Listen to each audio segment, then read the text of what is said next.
মানে এগুলো দেখেন, মানে রেজোনা বলছে, হ্যাঁ, যে আমরা তাদেরকে মেইন স্ট্রিমে আসতে দেই নাই। তাহলে এটার সাথে ইউনূস সাহেবও জড়িত ছিল।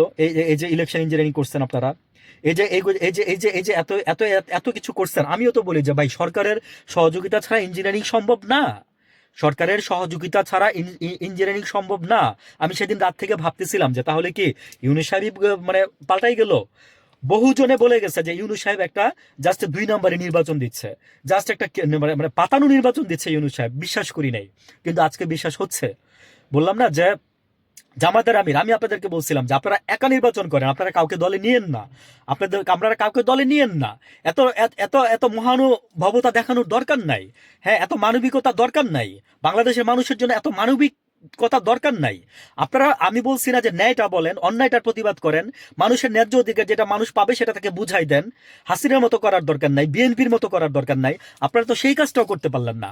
এক সেন্স আপনারা তাদের মতোই, বিকজ তারা পারে নাই হচ্ছে খারাপ কাজে, আর আপনারা পারেন নাই হচ্ছে ভালো কাজে। বুঝছেন জামাতে ইসলাম, আমি আপনাদেরকে এটা বলবো।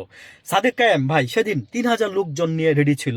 হ্যাঁ, দেখতেন 3,000-এর সাথে আরো কত হাজার হাজার লাখে লাখে লোক মনে করে যায় যে জুলাই সনদের মতো নেমে যেত ইলেকশনে। মানুষের মনে একটা অভুক ছিল। মানুষ, বুঝছেন, মানুষ অভুক ছিল। মানুষ ভাবছিল যে দেশে একটা ভালো কিছু হবে। এই যে আজকে যে যে দেখেন জামাতের আমির যেই কারণে ওই সিদ্ধান্তগুলো নিয়ে ভাবলো যে দেশে একটা বিশৃঙ্খলা সৃষ্টি হবে, এ হবে সে হবে। আজকে যে যে ধর্ষণগুলো হচ্ছে, এই যে মেরে ফেলতেছে মানুষ, জবাব দেন তো দেখি আপনারা এনসিপি, জামাতের আমির।